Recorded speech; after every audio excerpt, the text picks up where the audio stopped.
Hi guys, and welcome back. Now we know we want to get a lot of speed. We want to get that 120 mile an hour swing speed with the driver, those 6 irons that are going 180 or 90 yards. We got to get this left hand working up through contact, and that's going to get the club to accelerate on through there. Now that comes from getting our hips to move up, then our shoulder is naturally going to move up, and then the club is going to take off last. So we've talked about that in a lot of videos.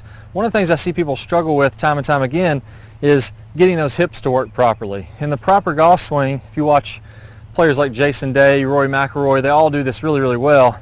As you're going into the downswing, my hips are kind of dropping back, and I have an angle between my legs and my torso. So if I'm looking this way, if I pause kind of halfway down, you'll see that there's an angle between the upper leg, my femur here, and the angle of my overall torso or upper body. As I come on through, I'm going to be losing that angle.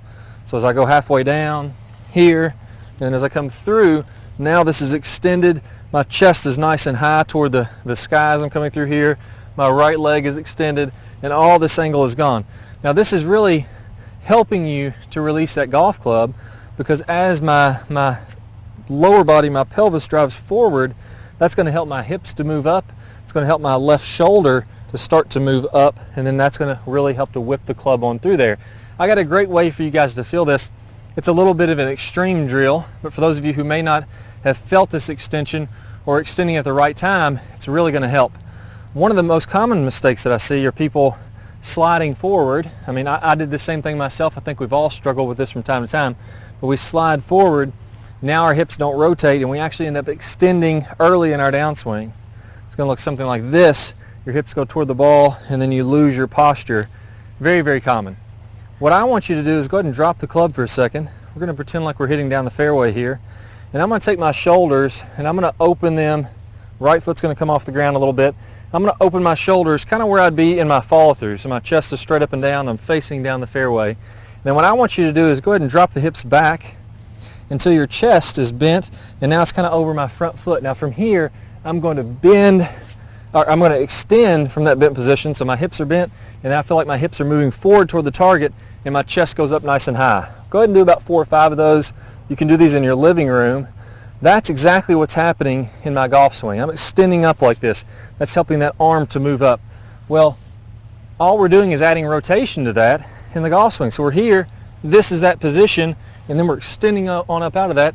That gets this butt end of the club to turn up and get you that impact glide, that flat spot that we talk about in the Top Speed Golf system, where the butt end of the club is working up as the bottom of the club, the head of the club is going down, and that's going to get you a flat spot at the bottom of the swing, so you can hit 1 inch behind the ball, 2 inches in front of the ball, and it's coming in so nice and clean and shallow, it's still going to be solid. So go ahead and do about 10 of those drills where we bend down, extend up, and now we're going to do the same thing where we pause halfway down, same bending action, and then we're going to extend up as we follow on through with a kind of a slow motion swing, pausing and then coming on through the follow through. And then we're going to do about 10 where we do the same thing in a full swing. Now we're ready after we've gotten about 100 reps total. So we're doing 10, 10, and 10 3 times. It's going to be about 100 reps. You're going to feel pretty good with this. Then once we feel comfortable, let's go on out to the course. I'm going to create that same feeling, loading, extending up, and then that's going to allow me to leverage the club a little bit better, get a little bit more swing speed. There we go. That one felt good. Chest was nice and high in the follow through. Good luck to you guys. I'll see you soon.